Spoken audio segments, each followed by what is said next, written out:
Well, hello, writers. Welcome to episode number 247 of How Do You Write? I'm Rachael Herron. So thrilled you're here today with me as I'm speaking to E Reichert about one of our favorite topics of all time, procrastination. I have this working theory, and I bet you subscribe to it too, that writers are better procrastinators than most normal human people. There is something about writing. Well, I know what it is. There's something about writing that makes us procrastinate because it is painful, because it is never as easy and as fun as, say, taking a walk to the local ice cream parlor is. It requires thought and effort and angst and low levels of pain, sometimes high levels of pain. Of course, we become expert procrastinators. There are exceptions. You may be one of those people who actually gets their work done early every time. I really like to listen to Adam Grant's podcast, which I've forgotten what it's called, but it's really good. And he calls himself a precrastinator. He loves to get an assignment and start working on it that very day. But the majority of us are not that. We are procrastinators. So I know you'll enjoy the episode. Very quickly, what is going on around here? Well, we're on the grand adventure. We're still in the same Airbnb where I was last week. We move this next week out on Sunday. This coming Sunday, we're going to have our going away party, which I'm kind of sick about, honestly. I'm so nervous. I don't like goodbyes at all. As a recovering addict, I have made my whole life about avoiding pain and throwing yourself a goodbye party as you leave the country so that you can say goodbye to the people who are most beloved to you really sucks. However, I do think a lot about discomfort and living with it and thriving with it. I think we have to, as writers, we have to get comfortable being uncomfortable, because writing is discomfort. Writing is resistance, is the discomfort that we feel, and we must be able to sit down with that discomfort and just do the work. So I'm thinking a lot about that as I think about this party coming up. I'm walking toward it with as much of an open heart as I can, understanding that I'm going to cry a lot that day, and I hate crying. And I'm getting better and better at doing it. I'm going to walk forward knowing that it is going to hurt, and that is part of life, and that I want to see these people, and I want to be around them, and I want to tell them that I love them. So that's what's coming up for me this weekend. I am being saved. My ass is being saved by Pomodoros. I mentioned this on Twitter yesterday, but in the busiest times of my life, when everything is all chaos, Pomodoros always come to my rescue. Pomodoros, if you don't know what they are, it is just a technique of writing in bursts. A traditional Pomodoro is 25 minutes, working for 25 minutes and then taking 5 minutes to do something else. Usually it is prescribed to do something that is not checking your email or your Twitter or something that has a lot of open loops. You want to do some closed loop stuff on that 5-minute break. Go get yourself another glass of water, go to the bathroom, get a snack. Do something that won't completely hijack you and your brain. And for me, in a normal life, 25 minutes is an irritating amount of time to get stopped in. And I prefer to work in 45-minute chunks or hour chunks. But on these chaotic days where I know that I wouldn't get any writing done, I have been setting my goal of a bare minimum of 2 to 4 Pomodoros, because you know what? I cannot write today. I will absolutely not write today. There's no way I'm going to write today. But could I write for 25 minutes? Okay, fine. Turn on the Pomodoro timer. And for me on Mac, I like to use the Be Focused app. I have the paid version of Be Focused, and it works well for me.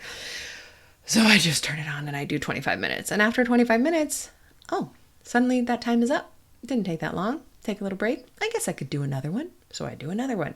And that has been saving me. That is the only way I'm getting work done. So I mention it just in case. I know we've been talking about it a couple of times on the podcast recently here, because I've heard from people, hello Eliza, who have heard about it and have tried it and have loved it. So I'm saying it again to reiterate, if you're not getting your work done, Try to get some smaller chunks of work done.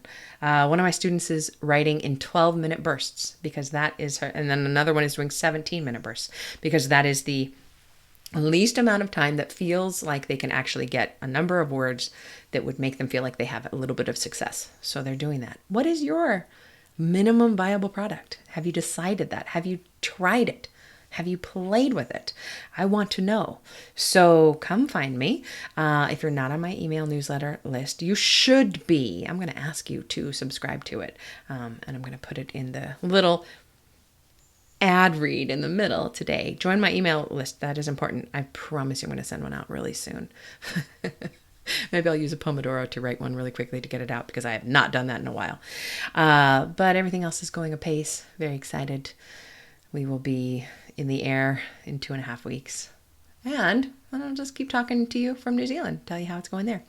So, my friends, happy writing to you. Get some work done. Come to find me online and tell me how it's going. And now, please interview this in joy. How about enjoy this interview with Amy? Happy writing, everybody. All right. Well, I could not be more pleased to welcome to the show Amy E Reichert. Hello, Amy. Hello, Rachel. Thank you for having me. It is a pleasure to have you. Let me give you a little introduction and then we're going to jump in talking about all things writing. Awesome. Amy E. Reichert is an author, wife, mom, Wisconsinite, amateur chef, and cider enthusiast. She earned her MA in English literature and serves on her library's board of directors. I love that. That's sexy. Thank She's you. a member of, really is, library's board of directors. Wow. She's a member of the Tall Poppy Writers, and the Kindred Spirits Supper Club is her most recent novel. So congratulations on that. The cover is amazing. I have it right here. Look at how beautiful that is. Oh, It looks my really gosh. good on the screen. It looks I have to say. amazing. I was just actually looking at it a minute ago, thinking like you want a cover lottery for that one. Good job, I think you. so too. Well, I had nothing to do with it. I just said, I hey, I know. like that. I know, but it's really nice when we do hit that lottery and we're like, yeah, thanks. Yes. So tell us about your writing process. How do you get your books done with all of this other stuff? You mentioned that the kids are going to be walking in the door any minute. Yes. They're back in school. What does it look like? They are back. They've been in school the whole year. Okay. It was a hybrid situation where we were. So, like if there was a contact tracing situation, they'd be at home for a couple weeks and then they'd go back. But it was smart.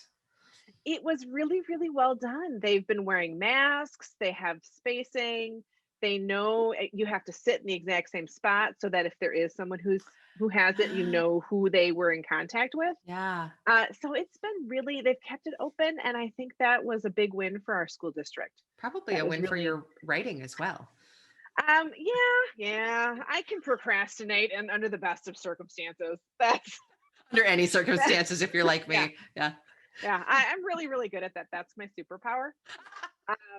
Sadly, I can get away with doing that with cleaning because eventually somehow I can get things off of the list. Right. Like someone else will just do it. That doesn't work with writing. No one else. There aren't little elves that come in and do the writing for me. So at some point I do have to do it. So when do you do it? How do you do it? How do you, this is really, actually, it's a really good big question. How do you deal with your procrastination, with our writerly procrastination? I know. I am constantly looking for the right solutions. First of all, I know with me, the key is to know what I'm writing next. Yeah. So having an idea of this is the scene I'm going to be going into, and here are 2 or 3 things that are supposed to happen or need to be accomplished in that scene. If I know that, I am super productive and I will get right to it and I will knock it out. If I don't know that, which is kind of where I am right now, it doesn't help that I'm pre-launch, so I'm easily distracted by everything else. So I've been really having a hard time getting my words in. I actually need to sit down and look at what I need to do next. Because I'm like midway through that first draft. I'm like, I don't know what I have. I don't know what I need to do because I don't write chronologically all the time. So I kind of write, I want to write this scene. I'm going to write this scene. And as ideas come to me, so I kind of end up all over the place without any lines connecting. Which I'm always telling my students is okay because we connect those things later, right? So where would you put yourself on the plotter versus pantser spectrum? I am definitely have pantser tendencies. I like to know, maybe I'm a plotter. Like if I were a sandwich, the bread would be the plotting and then the filling is the pantsing. I love that. Thanks. That's I where all just the came up with flavor it. is. That's where all the delicious, that's where the cheese Ooh, is. you've even made it better. So, because I was trying to do like horoscope, like I'm a plotter with pantser rising, but I don't really understand. I don't understand horoscope lingo, so I don't really know what that means. But I do like to know my big major moments. I have to know that. I do write a very like 4 to 5 page detailed synopsis of what's going to happen. I know how it's going to end. I do give myself permission to change that if a better Mhm. idea comes along. But how I get from those big tentpole moments, kind of, I fill in the blank as I go. And I like to give myself that freedom, but at the same time, I hate that I give myself that freedom because it results in moments like this where I don't know what I want to write next, and I need to rethink and get back down to it. My current, like a very specific thing I'm doing right now is I have created a handy dandy. Oh, I don't know if we're gonna see it. Oh There yeah, I we can go, see it. kind of. Yeah. So it's like a sprint to the finish. Each of those little squares is a 30-minute writing sprint. Oh, And then I write down my nice. words, which is really great, assuming I will sit down and do that. Again, a writing sprint is only as good. It is only good if you know what you're supposed to be writing. So I saw the number of boxes. Is that predicted to the end of the book, like to the Yeah, word count that you're aiming yeah, toward? That's yeah, fantastic. I've never seen it exactly like that because you know approximately how many of those little sprints you're going to take. yeah. Because I have about 45,000 words, and in a 30-minute writing sprint, I can get anywhere from like 500 to 700 words. Mhm. Um, Sometimes less. I mean, it varies, obviously. So yeah, that'll bump me to about a 70,000 page draft by the time I'm done, which is what I like for a first draft. I tend to write very bare bones. In Mhm. fact, I'd be happy with 60 And then at you're this going to put point. the filling in the sandwich. I put the filling in the sandwich. Yeah. I was talking to someone because I'm writing a book. My next book is a Christmas book, which is really all I'll say about it. But someone asked if I was watching a lot of Christmas movies and listening to Christmas music. And I'm like, no, not really, because I'm trying to do my bread. You're So doing the I'll listen story. to, That's what's I'm important. doing Yeah. this. Yeah. So once I get to like all the window dressing, all the flavor in the middle, then I'll get in Christmas mode. But not yet. I I bet your really fam love our sandwich analogy. I This like is it's gold. working on multiple levels and it's kind of also making me hungry, which Yeah. is Oh, me normal. too. Uh, Same. what is your biggest challenge when it comes to writing? Beyond procrastination, um, which is, I think I even wrote something down. Yes, beyond procrastination is consistency. Ah, I think that is the other big thing is when you want just getting in the butt in the chair every day. And it's not always a procrastination situation, it's a life situation. With kids, especially moving into baseball season, end of the school year in the summer, I'd much rather be on our pontoon than writing. hell yes. So I think consistency is something I really strive for. I've tried. I have a dear friend. Her name's Karma Brown, and oh, I don't have it with me. I lent it to someone. She wrote a book called The 4% Fix. She normally writes fiction, but she wrote a nonfiction called The 4% Fix. And the idea is that you carve out an hour of time every day to accomplish something that you want to accomplish. And she ultimately uses that hour for writing. Mhm. I actually have started using it for reading because I wasn't reading enough. Ooh. But then I started doing like an 8% fix where I would read for an hour and then I'd write for an hour. And if I can consistently do that, it's like I feel like I can conquer the world. So that is my goal, is to be consistent about reading and writing for at least an hour every day, which sounds like not a lot of time, but you're a writer, you understand how much other It's stuff all there the is. other stuff. There's this great quote, and I need to figure out who said it. But you can accomplish the work of your life in half an hour a day. You know, Yeah, I've I written get whole that. books in like 45-minute chunks, day after Yes. day, not more than that. So yeah, Yeah, absolutely. What is your biggest because joy? Oh, sorry, go on. I was gonna say, because let's be honest, we actually are half of it, Yeah, more than half of it is in your brain when you're wandering around doing nothing. Well, it absolutely. looks like nothing, but it is something. It's very profitable. And why don't our families know that? Exactly. They should. Like, I'll be playing my Candy Crush. It's actually a Harry Potter version of Candy Crush. And my husband's like, that's not working. Oh, yeah, but it is. It You just don't know it. absolutely is. No one trusts us. Sort of. There might be a little validity to that. Don't let him listen to this podcast episode. No, I won't. He won't. What is All your right. biggest joy when it comes to writing? My biggest joy, I would say there's two things that are tied because they're at very different points in the process. One is when something clicks in the story and you're just like, oh my God, this is the plot point I was trying to get to and didn't know how it was going to click. And then it clicks and you're like, Yes. oh my God, I'm genius. That doesn't happen often. But when it does, it's so good. Oh, it's crack. Yeah. You know, Yeah. that's what keeps me going. That, and when I have the finished book and people start reading it and people start saying, oh my God, this book was just what I needed right now. And because of, I tend to write lighter, happier books. So for a lot of people, what they come to me and say is, things were really bad for me. And I read your book and it just added some brightness to my day. And that, doesn't get better. That is like So the most honorable thing we could reach for, right? Yes, because that's why I read. I just want to, Yeah. I mean, not that my life is horrible, but I just want to get out of it. Yeah. So And you want to be somewhere else. Yeah. Yeah, to be able to do that for people. Oh, so good. You're so fun to talk to. All right. Can you share a craft tip with our writers of any kind? I actually wrote this down because you gave me the questions in it, some of the questions in advance, because I didn't want to forget. So people often say when you are in like the later drafting phases, you should read your work out loud. I hate reading out loud. Me too. And I don't I do hate it. And so I don't do it either because to read a book out loud, that's like 15 hours of time. I don't want to do that. That's a lot of talking that I don't want to do.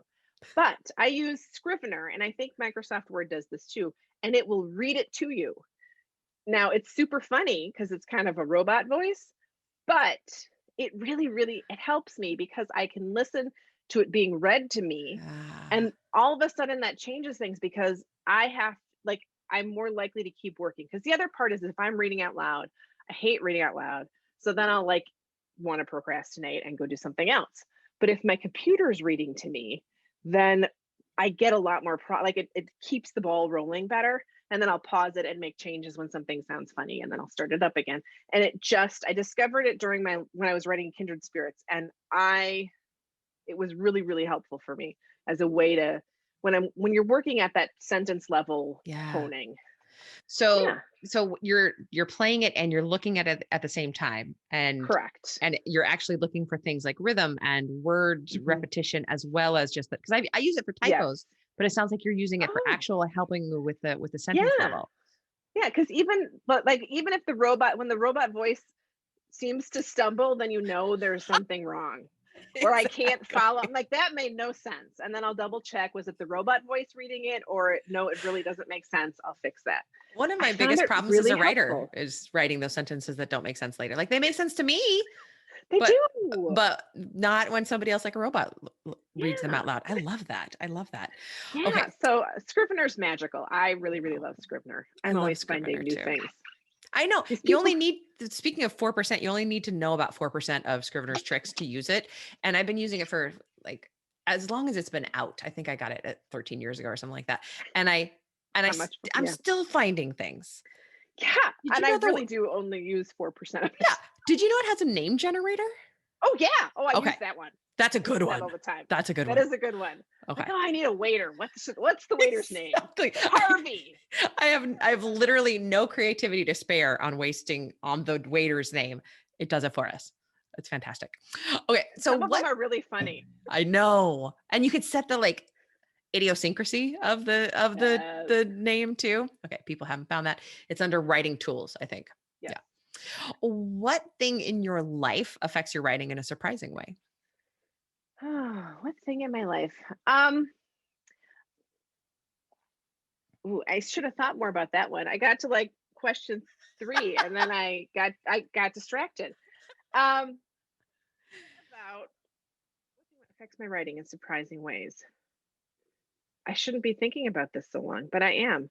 I want to. I think part of it is, going back to that time crunch and how we get a lot of writing done in short amount of time. Because I am a mom, I have found my most productive writing times are sometimes sitting in the car waiting for a kid to come out. And Yeah. that kind of surprised me when, you always think, oh, to write productively, you must be in your space. But in truth, I find being flexible and willing to work everywhere. Actually, the most productive place for me to write is on an airplane because there's no internet. And I am not spending $15 on your internet. I will not do No, it. And it sucks. Like I'm cheap it and does. lazy. Yeah. Also, Yeah. I really love airport. No, sorry. I like hotel lobbies. They're Ooh, so yeah. like back when we used to travel, they're Yes. so generic. And it's hard to get on the internet in a hotel too. Hmm. Brilliant. I love that. Okay. Yeah. So what is the best book you've read recently? And why did you So read I recently read Aisha at Last by Uzma Jalaluddin. it? Ooh, I And don't if know you, this. uh, 2 seconds, Yes. Get it for us. I will. So this is it, Aisha at Ooh, Last. It gorgeous cover. is a retelling of Pride and Prejudice, which you're kind of like, oh, you don't need another one. You do. It is set in a Toronto Muslim community, so it's just a different twist. It's a different twist, and Ooh. it's beautifully written, so well done. And what I love about it is it's taking a very familiar story and familiar romantic tropes, but it's setting in a community that a lot of us aren't familiar with, Yeah. and you get to explore the joy in that community and the romance. And what I really found fascinating is, because the main love interest is they're both Muslim, they're very chaste, but that doesn't mean there's not steam, and I kind of loved that. So I'm really excited. I actually have an event coming up with her in a couple weeks, so I'm very excited Oh, about gushing all over her. that's so cool. And that's flying to the Yeah, top of my TBR list. I had not heard of it. so Also, good. oh, thank you very much. Aisha at Last. Perfect. Now, Mhm. speaking of awesome books, why don't you tell us a little bit about Kindred Spirits Supper Club? So the Kindred Spirits Supper Club is about Sabrina Monroe, who is forced to, for financial reasons, move back in with her parents in the Wisconsin Dells, where she grew up, which to her is the worst possible thing that could happen. And then she's forced to face the figurative and literal ghosts of her past. Her family, the women in her family, can actually see spirits and help them. The whole point is they help them move along to whatever come next. It's not creepy at all. In fact, her best friend growing up was Ghost Molly, who is a rom-com loving ghost, who is somebody they could never quite help. So she's just become part of the family. And Molly is determined to help Sabrina find her happy ever after, since Molly did not get hers. And enter Ray, who is the new supper club owner in town. And he is intrigued by this sort of awkward and anxious woman. And Molly decides this needs to happen and does some stuff. And Oh, yeah, so I yeah, it's just sort of a sweet, romantic little story. I cannot wait to read it. Your publicist got you in with me right at the last minute, so I haven't read it yet. But Yay! it's on my Kindle, and I was just looking at it Yay! online, and it just looks like everything that I like to read. So thank you for that. You're welcome. I mean, I love all my books, but I really do. I really love this book. I Your really face love these gets characters. mushy when you talk about it. Like I can see how much you love them. I'm kind of mushy about it. Oh, that's awesome. That's Yeah. awesome. Okay, and where can Yeah. we find you online? Mm. Sorry, I had to hydrate. Of course. You can find me. Necessary. It is. You can find me online at my website, www.amyereichert, AMYEREICHERT.com. And on there, you can subscribe to my newsletter, which I am about to do a major revamp of. You can also find me on Twitter. You can find the links to find me on Twitter, Instagram, and Facebook from there. So yeah, I'm at AE Reichert at most places.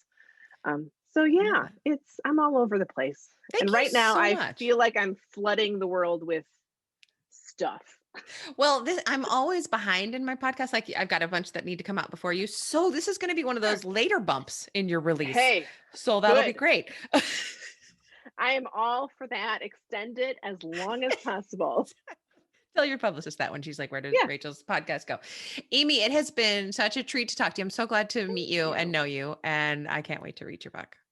Likewise. So Thank you so much thank for you. having me on, Rachel. Take care. Happy writing. Bye.